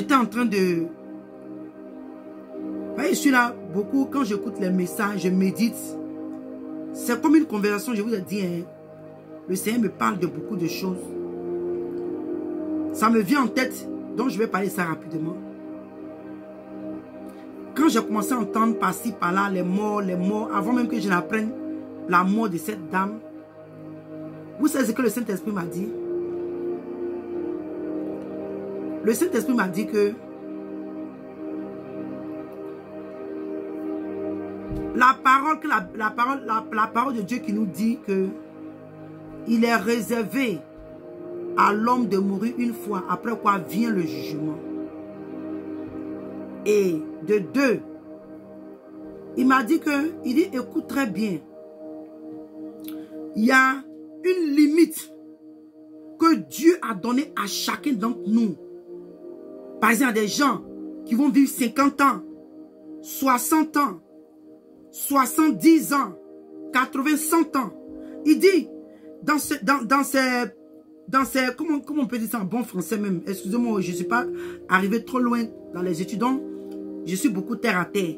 La durée d'année que Dieu a donnée à chacun d'entre nous, même si c'est 20 ans, même si c'est 30 ans, le Seigneur nous a appelés chacun à accomplir quelque chose pour lui, le Seigneur, sur la terre ici. Je ne sais pas si tu as compris ce qu'ils sont en train de dire. Le Seigneur est en train de me faire comprendre que, quelle que soit la durée, quel que soit le nombre d'années que Dieu a donné à départager à chacun de nous, voilà, tu as tel nombre d'années à vivre. Et il dit que pendant ces années-là, le Seigneur donne à chacun d'entre nous d'accomplir certains buts. Il y a certaines choses que nous devons accomplir sur la terre, selon lui, sa volonté de Dieu. Maintenant, il dit, il y a d'autres qui meurent avant le temps, oui, parce que non seulement la destinée, le plan pour lequel le Seigneur t'a envoyé, quand déjà tu sors de ce chemin, quand tu sors du plan, quand tu sors de ce plan que Dieu a préparé pour toi, déjà, tu as déjà tracé, comment je peux dire, tu as déjà limité tes jours, tu as déjà raccourci tes jours. C'est pourquoi vous vous rappelez, maintenant que je suis en train de parler, et quand le Seigneur me parlait, il n'avait pas fait allusion dans ce livre-là, comment on appelle ça? Mais maintenant que je suis en train de parler, l'Esprit de Dieu m'emmène là-bas dans le livre de... je crois dans le livre d'Hétéronome, où il dit voilà, il dit je mets la vie, il dit je mets le mal et le bien devant toi. Il dit choisis le bien, choisis la vie, afin que toi et ta postérité, vous viviez. Afin que tu puisses vivre, toi et ta postérité. Donc ce qui nous arrive aujourd'hui, bien-aimés, il y a des gens, la durée d'année que Dieu leur a donnée, ils n'ont même pas encore commencé le plan pour lequel le Seigneur les a appelés. Et ils meurent dans le péché et c'est fini. On a vu Samson. Samson, Dieu avait déjà planifié des choses pour lui. Comment est-ce que Samson devait faire? Mais quand Samson est venu, il est tombé en chemin dans le péché. Donc, ça a raccourci, donc non seulement ses jours, et ça a dérouté un peu le plan de Dieu pour sa vie. Vous voyez? Donc, quand le Seigneur a commencé à me parler, j'ai dit, waouh! Donc, toi que le Seigneur t'a appelé en tant qu'évangéliste, en tant que pasteur, en tant que prophétesse, en tant que prophète, en tant qu'apôtre, il y a un appel sur ta vie. Le Seigneur t'a appelé pour une destinée glorieuse. Le Seigneur t'a appelé pour quelque chose. Et c'est maintenant que tu es en train de passer le temps dans les bars, dans les maquis, dans les trucs comme ça. Déjà, le fait que tu quittes le plan que Dieu a pour toi, tu as choisi la mort. La mort que tu choisis, elle va raccourcir tes jours. Donc quand le Seigneur a commencé à m'expliquer en détail, j'ai dit waouh Seigneur. Donc nous, que le Seigneur, nous avons cette opportunité en train de servir Dieu. Nous devons réellement nous concentrer afin de pouvoir accomplir la destinée que le Seigneur a pour nous. Nous devons vraiment tenir ferme afin d'accomplir la destinée que le Seigneur a pour nous. Alléluia. Donc c'était cette parole qui m'était venue en tête et que je devais partager avec vous rapidement. Donc vous voyez, on voit ici qu'on revient rapidement pour parler dont le divorce, bien aimé, n'est pas autorisé selon la Bible. Et il dit, écoutez-moi très bien, et il dit que, mais je vous dis que celui qui répudie sa femme, sauf pour infidélité, et qui épouse une autre, commet un adultère. Et verset 10, il dit que ses disciples lui disent, si telle est la condition de l'homme à l'égard de la femme, il n'est pas avantageux de se marier. Bien aimé, pourquoi est-ce que les disciples vont dire au Seigneur que si c'est... Parce que, si tu peux divorcer quand tu veux, que tu vois que ça ne va pas, tu divorces. Mais il n'y a pas de problème. Mais c'est parce que les disciples ont vu que c'est pas qui divorce veut. C'est pas qui divorce peut. Comment on peut dire ça même? Qui peut divorcer? C'est comme ça. Je peux dire que c'est pas parce que tu peux que tu vas divorcer. C'est pas parce que tu veux que tu vas divorcer. Vous voyez? Donc les disciples maintenant ont dit au Seigneur que mais si c'est compliqué comme ça là, donc c'est mieux même que on ne se marie pas. Donc on doit comprendre que les disciples ont compris qu'il n'y a pas de divorce. Donc quel que soit le problème dans lequel où tu es, même si vous vous séparez corps à corps, le lien du mariage qui est entre vous, vous lie. Tu ne peux pas aller être encore le mari d'une autre femme. Tu peux encore être la femme d'un autre homme. Vous voyez? Donc malheureusement, tout ça, ce sont des enseignements qui ne sont pas donnés dans la maison de Dieu.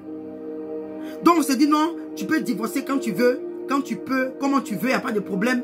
Si tu as vu qu'aujourd'hui tu maries une femme et que ses seins sont un peu tombés, elle a commencé à avoir un gros ventre, bon, son physique ne t'intéresse pas.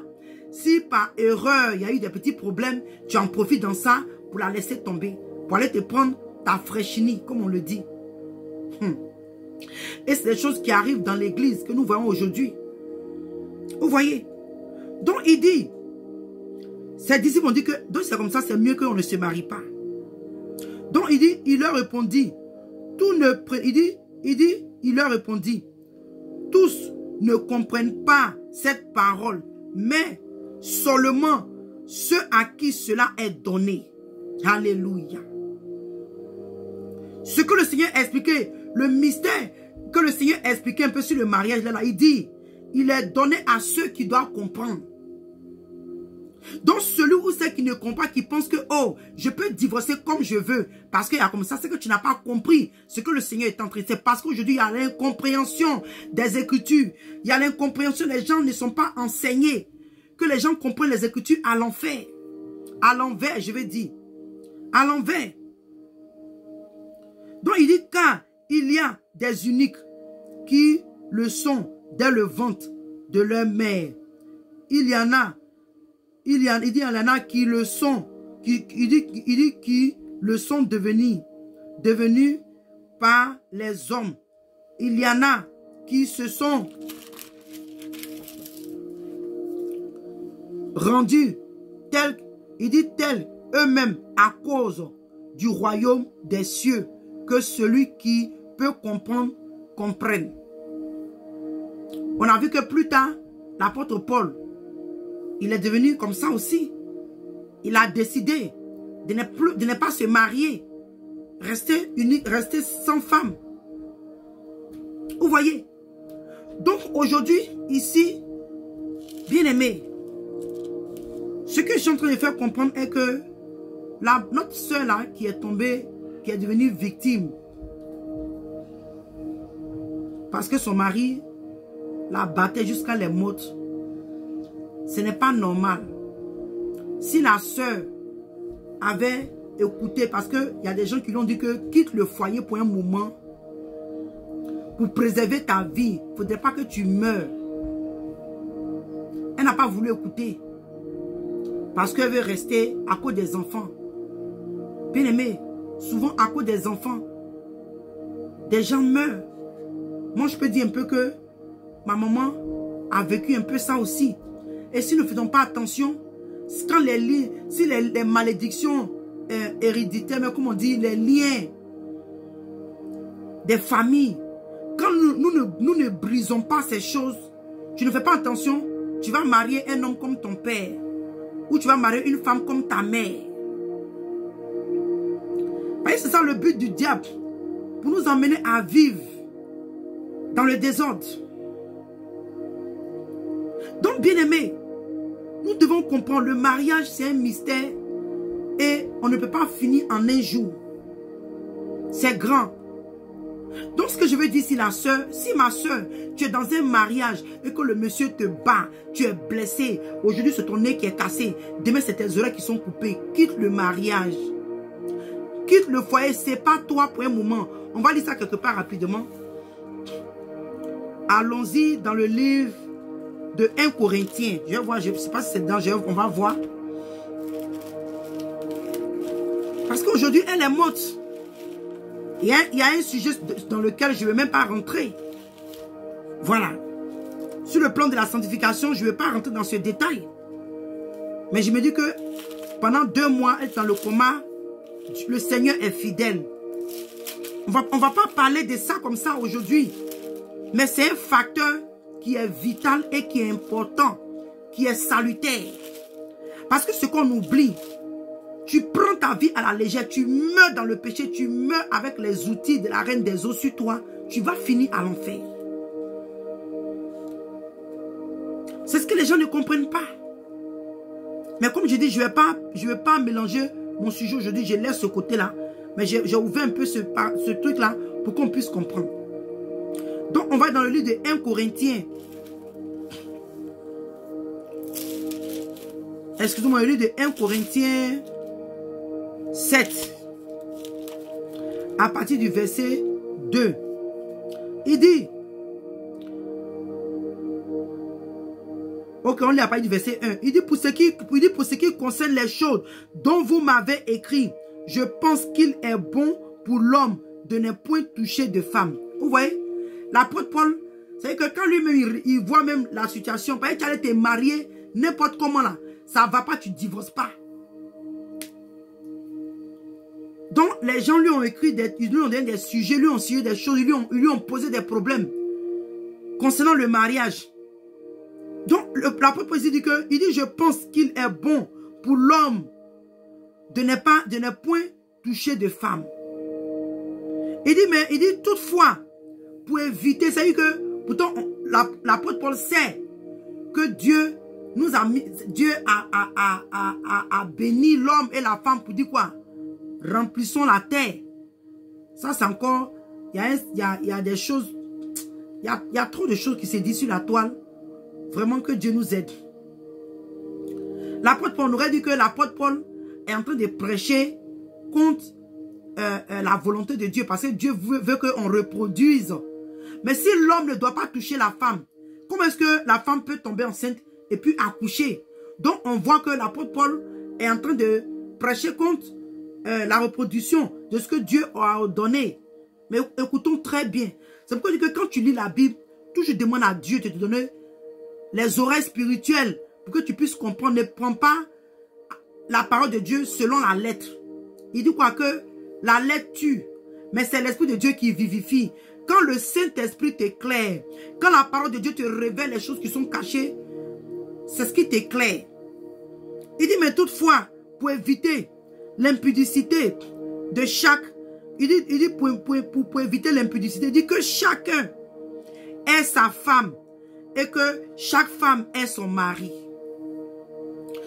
Donc Gédéon encore qui dit que l'homme peut marier plusieurs femmes. On dit que l'homme ait sa femme. On n'a pas dit ses femmes. On n'a pas dit ses femmes. On dit sa femme. Et que la femme ait son mari. Il dit que le mari rende à sa femme ce qu'il lui doit et que la femme agisse de même envers son mari. L'homme, ce que tu dois faire à ta femme en tant que mari, tu dois aimer ta femme, tu dois être là pour ta femme. Il y a beaucoup de choses. Mais aujourd'hui, ce n'est pas trop dans ce domaine-là qu'on veut partir. Il vous a dit que le mariage, c'est un mystère qui est grand. Il y a trop de choses à dire. Donc, on va toucher un peu, et puis on va avancer. Il dit, la femme n'a pas autorité sur son propre corps, mais c'est le mari. Et pareillement, le mari n'a pas d'autorité sur son propre corps, mais sa femme. Aujourd'hui, quand il y a un problème dans le foyer, on refuse de donner son corps à son mari.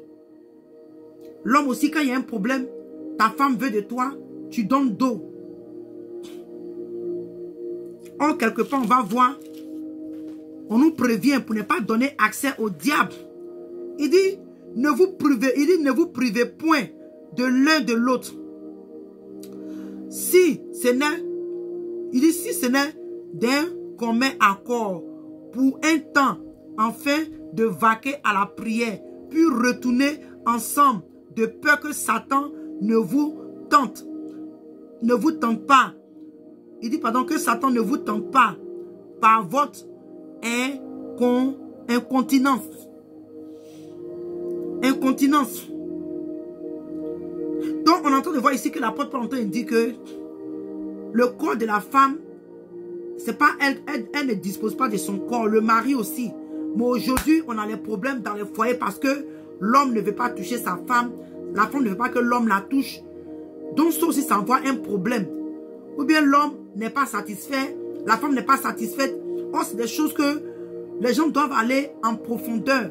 Qui a dit qu'on ne peut pas parler du sexe dans l'église? On peut en parler, mais selon la disposition du Saint-Esprit et selon la volonté de Dieu. On ne parle pas du sexe comme ça, comment on satisfait sa femme devant un célibataire. Devant quelqu'un, une femme qui n'est pas mariée, les jeunes, non. Donc c'est pourquoi souvent il y a des séminaires, ça peut être seulement, seulement même les femmes ou seulement les hommes. Et c'est des choses qui sont enseignées avec la sagesse, avec l'intelligence de Dieu, bien aimé. Sinon pourquoi pas? Aujourd'hui dans les foyers, il y a des hommes qui ne sont pas satisfaits, qui ne sont pas satisfaits. Moi, je peux parler un peu de mon cas aussi dans ce côté-là. J'étais quelqu'un, j'aimais beaucoup travailler. Tout le temps ici au salon. Et c'est un problème un peu intime, mais je vous dis ça pour vous faire comprendre. Je rentre du boulot, peut-être vers les minuit, 2 heures du matin, j'ai un peu oublié, mais c'était tard. Et mon mari là, si m'attend, il était en train de me critiquer, ça m'a fait rire quand je l'ai entendu, mais il m'a fait pitié après. Il dit, ah, mon frère, quand tu as une femme qui est tresseuse, à cette heure, elle n'est pas encore rentrée. Et même quand elle va rentrer comme ça, quand tu l'as touchée là, elle est en train de ronfler. Ça m'a fait pitié. Il dit, oh, mais c'est pas faux. Tu t'es tressé jusqu'à... Tu rentres à 4 h du matin, l'homme a besoin de toi. Toi, tout ton problème là, tu es dormi parce qu'à 7 h, 8 h, tu dois encore aller tresser. Oh, l'homme, il brûle, il t'a marié là. Il doit se satisfaire. Bien aimé. Et ces choses-là, ça envoie problème dans le foyer. Maintenant que moi, je rentre dans des heures bizarres, le monsieur, peut-être qu'il a attendu jusqu'à... d'affaire d'entendre là. Il a eu sommeil, il s'est endormi. Toi, maintenant, quand tu quittes au salon là, tu te laves pas, tu te couches. Bien aimé, il y a beaucoup de désordres. Hein. Il y a beaucoup de désordres. C'est pas, il y a des choses que souvent on ne peut pas dire comme ça physiquement. Donc si maintenant, l'homme voit que, ah, tu n'es pas prêt pour lui. Je ne sais pas que j'encourage l'homme à aller te tromper. Mais s'il brûle, toi que la femme, tu ne dois pas disposer de ton corps. Tu disposes de ton corps, parce que tu te prives. Ma soeur, Jézabel, le diable, là, il voit toutes ces choses-là. Il va emmener une Jézabel sur son chemin. Il va emmener comment on appelle ça même? Une Delilah, Dalila sur son chemin. Après, tu te plains, oh, mon mari m'a trompé. Oui, quand ton mari avait besoin de toi, qu'est-ce que tu faisais? C'est pourquoi je dis que les femmes aujourd'hui qui ont les salons de tresse, qui ont les salons là, je connais un peu leur vie. Si tu as un salon de tresse et que les gens travaillent pour toi, c'est autre chose. Mais je dis, si toi-même tu gères ton salon, je connais un peu ce milieu, je connais un peu cette vie-là. Parce que moi-même j'ai vécu ça.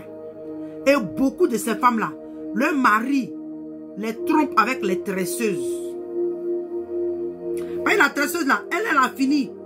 Une tête, elle est partie. Toi, tu prends tout l'air de la ville. Elle va le croire ton mari devant.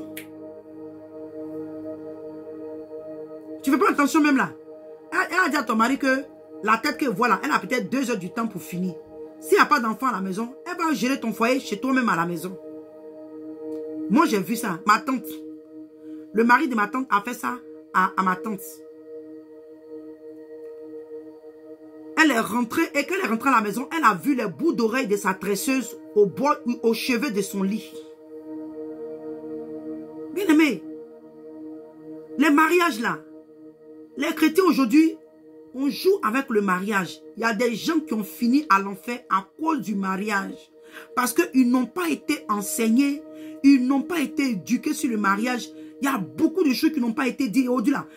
On peut dire que plus de 80% des mariages ont eu une fausse base. Plus de 80% des mariages aujourd'hui dans l'église ont été basés sur le faux. La base a raté. La base est fausse.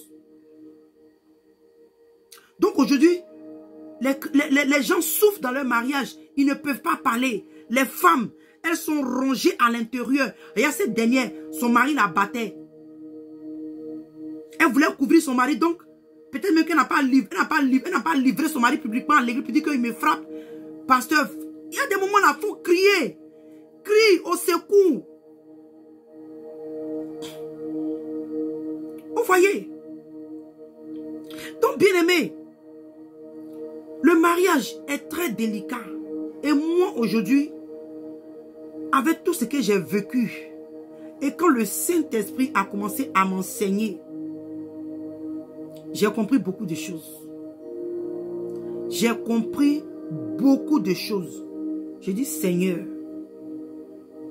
Seigneur, c'est toi-même qui as fait que je suis resté encore dans ce mariage-là. Sinon, il y a longtemps, j'allais perdre mon mari. Bien-aimé, les gens souffrent dans leur mariage. Et quand les problèmes ne sont pas traités, bien-aimé, voilà ce que ça donne, la mort. Oh, bien sûr, personne ne veut rater le ciel. Bon, moi personnellement aussi, je ne vais pas rater le ciel pour mon mariage. Hein. Mais en même temps que on ne veut pas rater le ciel pour le mariage, nous devons être à mesure de faire ce que nous faisons, nous devons faire dans notre mariage. Parce que, écoute, j'ai dit au début que il y a des choses que ton mari te demande. Tu ne dois pas faire parce que quand ça vient de ton salut, tu ne dois pas l'écouter. Mais imagine, comme il dit là, toi la femme, non seulement le boulot que tu fais, c'est un faux boulot, parce que la vie de tes enfants sont exposés. Maintenant, tu refuses le sexe à ton mari indirectement. Parce que quand tu rentres là, tu es fatigué. Tu es fatigué. Le temps même que le monsieur va vouloir même venir vers toi, tu commences à ronfler. Et le monsieur, il est frustré.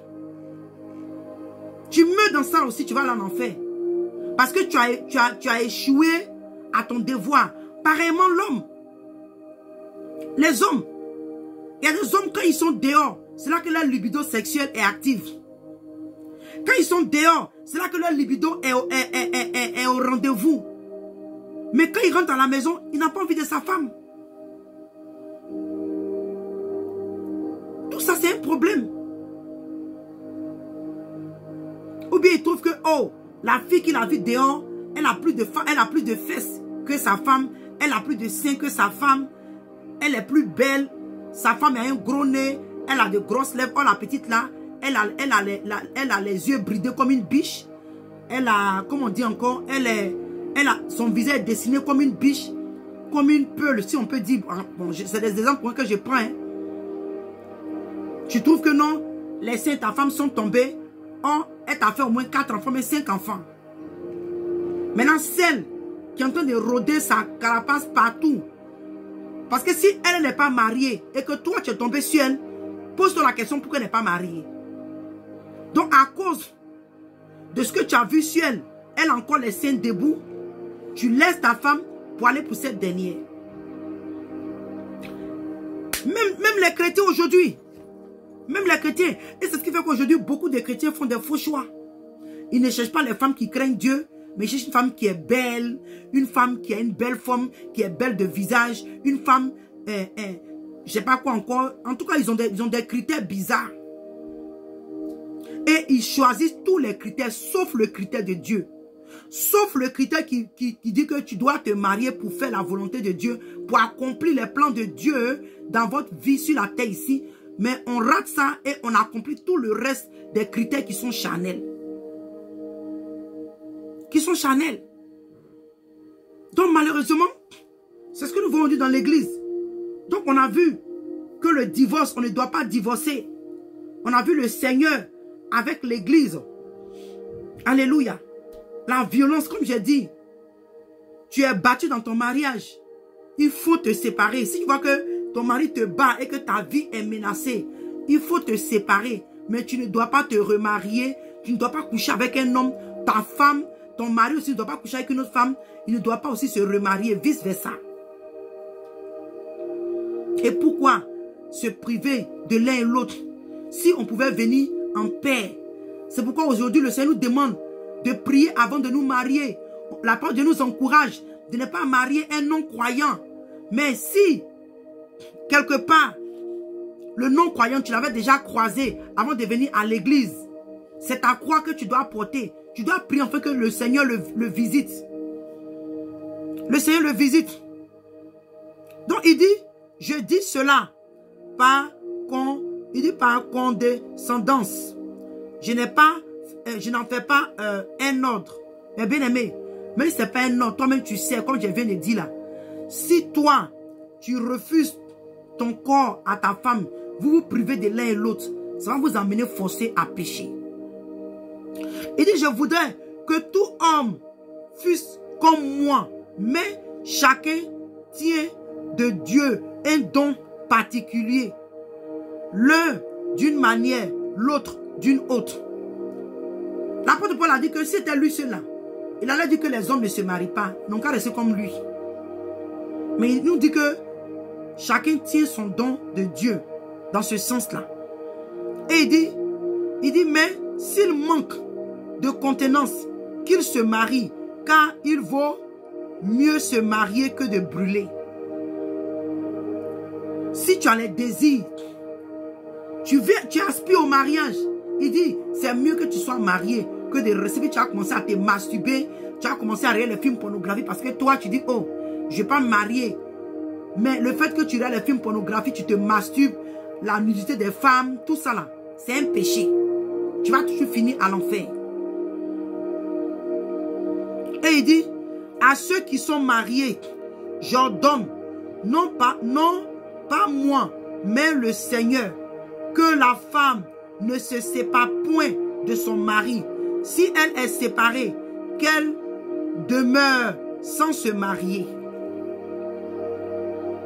Bien aimé, l'apôtre nous dit que si la femme se sépare de son mari, si les deux se séparent, qu'ils restent séparés comme ça, mais ils ne doivent pas aller se remarier chacun de leur côté.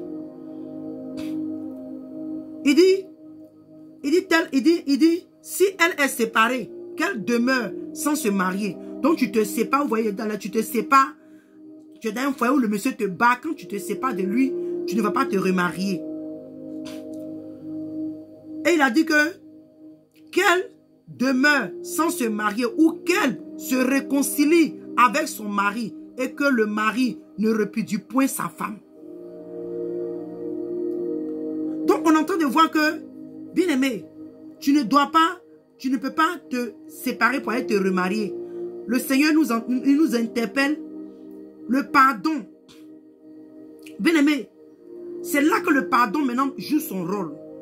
Je dis, hein, même si le monsieur même te bat jusqu'à mort, où tu vas là, non seulement il faut lui pardonner, mais tu restes là-bas pour éviter la mort, et puis tu travailles sur ton salut avec un tremblement, tu pardonnes, tu peux avoir un cœur serré, et puis Dieu va t'écouter. Vous voyez?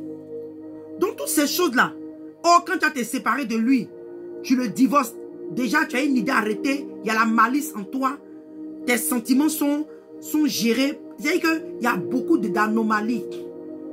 Donc pour finir, tu risques de pécher contre Dieu. Donc il demande que la femme, l'homme ne répudie pas sa femme. Il dit aux autres, ce n'est pas le Seigneur, c'est moi qui dis, si un frère ou une femme non croyante et qu'elle consente à habiter avec lui, qu'il ne la répudie point. Et si une femme a un mari non croyant et qu'il consente à habiter avec elle, qu'elle ne répudie point son mari. Comme j'ai dit là tout à l'heure, par exemple, disons, tu peux peut-être baouler. C'est un exemple que prend quelqu'un, par exemple, tu n'es pas, ou bien soi-même, disons par exemple, vous devez être musulman. Voilà, mettons comme ça. Vous êtes musulman et par la grâce de Dieu, le Seigneur s'est révélé à toi. Toi, la dame, tu as accepté le Seigneur. Mais ton mari est resté musulman. Il dit, si le monsieur veut toujours de toi, que vous restez ensemble. Si le monsieur ne veut pas de toi, parce que le fait que tu t'es converti à Christ ne te donne pas le droit de le chasser. Maintenant, si lui-même il veut partir, qu'il parte. Mais il dit attention. Attention, hein. Écoutez-moi très bien. Il dit, car le mari non croyant est sanctifié par la femme. Et la femme non croyante est sanctifiée par le frère. Autrement, vos enfants seraient impurs, tandis que maintenant, ils sont saints. Il dit, si le non-croyant se sépare, qu'il se sépare, et le frère ou la sœur ne sont pas liés, dans ces cas-là, Dieu nous appelle à vivre en paix. Donc même là, même encore, si même le fait même que tu t'es... Par exemple, il y a des gens qui disent, oh, quand j'étais pas encore converti, et puis j'étais mariée, je me suis mariée, donc maintenant je suis devenue chrétienne, je veux laisser pour aller marier un chrétien. Non. C'est pareil comme au début où il a dit que vous devez rester jusqu'à ce que, comment on appelle ça, la mort vous sépare. Dans ce cas-là, on parle des femmes ou des hommes qui marient quelqu'un qui n'était pas chrétien. Et après, quand ils sont venus dans le Seigneur, l'un d'entre eux s'est converti. C'est pas parce que tu es converti que tu vas maintenant laisser le monsieur, mais tu vas laisser la femme. C'est de ça qu'il s'agit. Il dit, même si la personne veut partir, laisse-le partir. Mais toi, tu peux pas aller te remarier. Tu ne peux pas aller te remarier. Tu ne peux pas, tu n'as pas dit non que, ah, comme avant j'étais marié à un musulman, il m'a laissé donc j'allais marier un chrétien. Non, hein. Tu es marié, le mariage là. La parole de Dieu ne nous a pas dit que quand c'est dans le Seigneur, le mariage a été instauré par Dieu depuis le jardin d'Éden, avant l'église, la naissance de l'église, le jour de la Pentecôte. Le mariage a été instauré depuis le jardin d'Éden. Donc si on peut voir, ça a même existé avant même l'église. Donc bien aimé, c'est un peu ce que je voulais partager avec vous. Et il dit, verset 7, il dit car,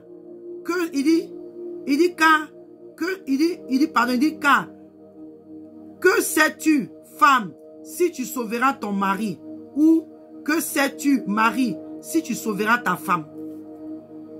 Seulement que chacun marche selon la part que le Seigneur lui a faite, selon l'appel qu'il a reçu de Dieu. C'est ainsi que j'ordonne dans toutes les églises. Et Paul, en tant que serviteur du Dieu vivant, il a parlé sous l'inspiration du Saint-Esprit. Donc que le Seigneur vous bénisse, bien-aimés. Soyons encouragés. Et je sais que ce n'est pas facile. Il y avait poussé dans le livre de Samuel. Il a déjà fini, oui, pratiquement. J'ai fait 2 heures. Mais je vais encore parler quelques minutes et puis je vais finir. Le livre de Romains. Attends, je vais voir rapidement. Le livre de Romains. Parce qu'on a vu même aussi Abigail. Abigail qui était mariée à un homme qui était méchant et difficile. Vous voyez, un homme méchant et difficile. Mais Abigail, Dieu a donné la sagesse à Abigail comment gérer son mari. Et elle-même, Abigail, c'est Dieu même qui a fait son palabre.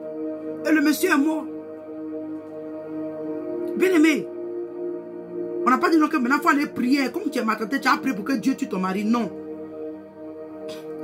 Mais Abigail, elle a été sage d'une manière que Dieu même pour finir lui-même là, c'est Dieu qui a géré le problème d'Abigail.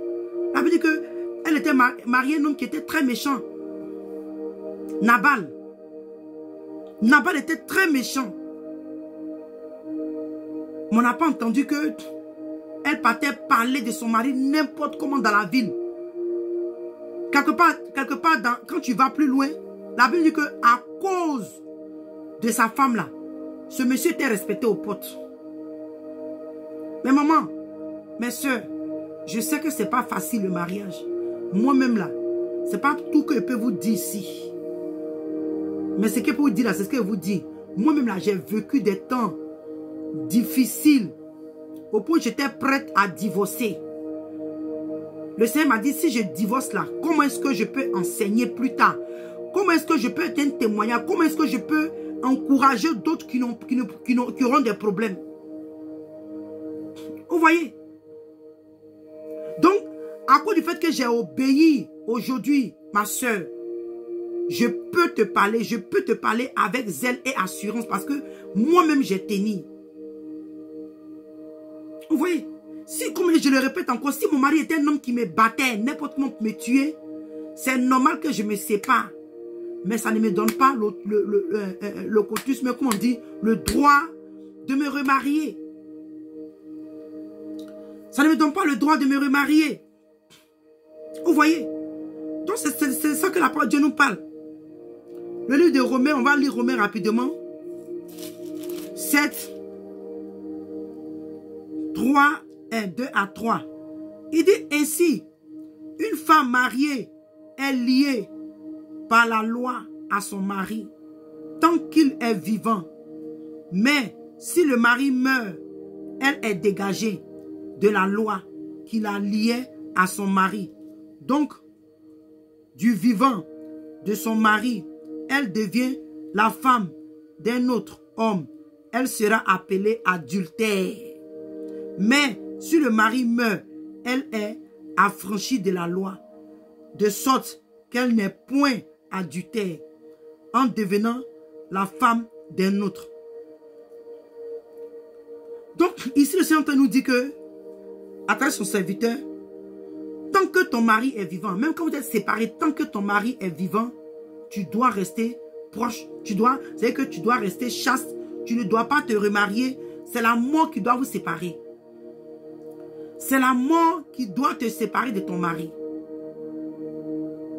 Donc, bien aimé, vous qui écoutez les Gédéons, et puis vous partagez, vous likez, vous invitez les gens, les Gédéons qui ont ils ont moins plus de milliers, combien de mille de views, combien de partages, des gens qui enseignent des paroles qui vont vous induire à l'enfer.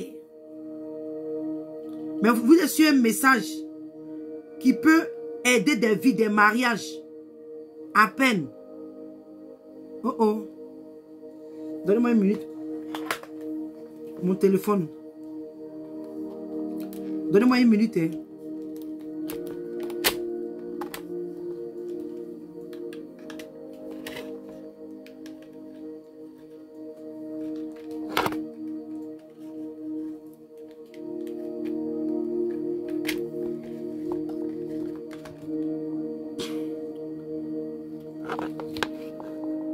Voilà. Donc, quand vous connectez comme ça, là, partagez. Le message qui a été donné aujourd'hui, là, peut aider quelqu'un. Vous voyez? Donc, il est en train de nous dire que, tant que le monsieur est vivant, toi, la femme, tu ne peux pas te marier. Tant que la femme est vivante, tu ne peux pas te remarier. Et à cette dernière-là, si elle avait quitté le monsieur, elle allait préserver sa vie, elle allait avoir l'opportunité d'élever ses enfants. S'il va se remarier, c'est son problème. Et moi, je dis qu'aujourd'hui, nous devons évaluer notre salut au-delà du mariage. C'est important. Parce que le mariage, là, c'est terrestre. Quand on va au paradis, là, il n'y a plus à faire de mariage là-bas. Notre seul époux qu'on aura là-bas, c'est le Seigneur. Donc, pourquoi ne pas faire sa volonté et nous allons aller célébrer la nuit de noces avec lui? Donc, bien aimé, je t'encourage. Je t'encourage de rester ferme. Si tu as un foyer où c'est difficile, tant que ton mari ne te bat pas, je ne te dis pas que, même si ton mari est méchant, toi, il faut le laisser. Tant que ta vie n'est pas menacée, fléchis les genoux. On a vu dans le livre de 1 Pierre. 1 Pierre 3 à partir du verset 3. Non, pardon, à partir du verset 1, 2 ou 1. Il dit que toi, la femme, tu dois gagner ton mari sans parole. Moi, j'étais quelqu'un, j'ai pensé que par les bavardages, la brutalité, les disputes, je pouvais emmener mon mari à être converti. Mais j'ai vu que j'ai joué échec. J'ai joué bidé. Au contraire même, ça s'est empiré. Au point où j'ai lutté de mes propres forces que j'étais épuisé. Et c'est là que maintenant, après, le Seigneur lui est venu, il a pris maintenant la relève. Tu as fini? Ok, maintenant moi je prends maintenant la relève. Donc bien aimé, soyons encouragés. Ce n'est pas facile. Ce n'est pas facile. Mais soyons, demeurons fermes. Et comme je le dis, ta vie est menacée. Il ne faudrait pas que tu finisses à la morgue sans que tu ne sois prête. Cette soeur, on nous dit qu'elle a fait 2 mois à l'hôpital. Par la grâce de Dieu, on espère qu'elle a eu l'opportunité. Parce qu'elle est dans le coma. Il y a des gens qui sont visités dans le coma. Tu as encore l'opportunité de changer ta vie étant dans le coma. Mais quand tu es morte, mais tu es mort, c'est là qu'il n'y a plus de possibilités. Sinon, si elle a toutes ces souffrances qu'elle a subies et qu'elle n'était pas prête à rencontrer son Dieu et qu'elle finit à l'enfer, elle sera la plus malheureuse. Et vous voyez, les enfants pour lesquels elle n'a pas voulu prendre des décisions, une autre femme va les éduquer. Le monsieur va se remarier avec une autre. Et tout l'argent qu'elle a fait, c'est le monsieur qui gère ça. Bien-aimés, préservons nos vies en obéissant à la parole de Dieu. Tu as un mariage compliqué, où tu es battu au point où le monsieur te menace avec un couteau. Toi-même l'homme, si la femme te menace avec des couteaux, c'est pas toi. Mais ça ne veut pas dire que tu dois aller faire ta vie ailleurs, non. Reste dans la prière. Et par la prière, le Seigneur peut changer le cœur de ton mari ou de ta femme. Ou de ta femme. On prend un verset rapidement, puis on va finir. Dans le livre de Matthieu.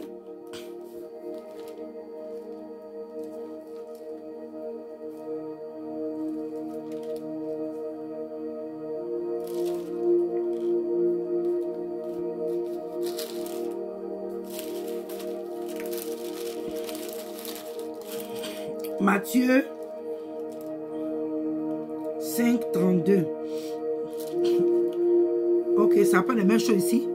Il dit que, mais moi, je vous le dis, que celui qui répudie sa femme, sauf pour cause d'infidélité, l'expose à devenir adultère.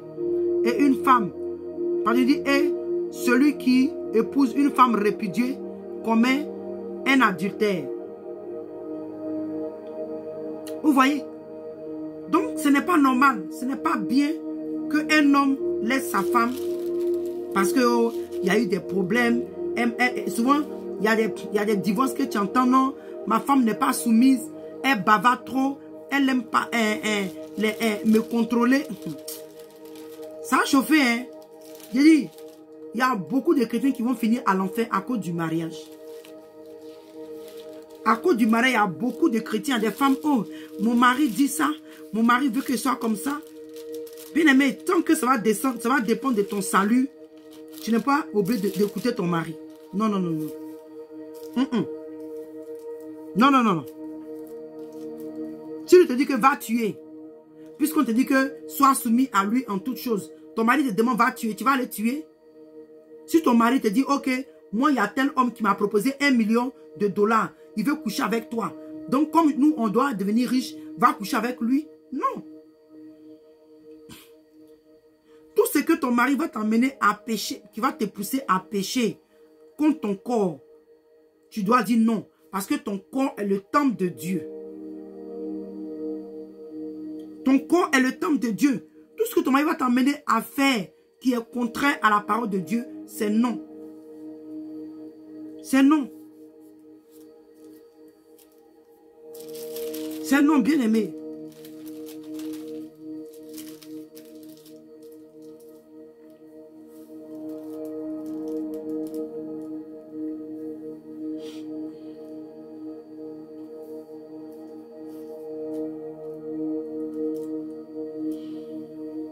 Donc, bien aimé, on a fini ici. Ce que je peux vous dire, soyons forts, soyons encouragés.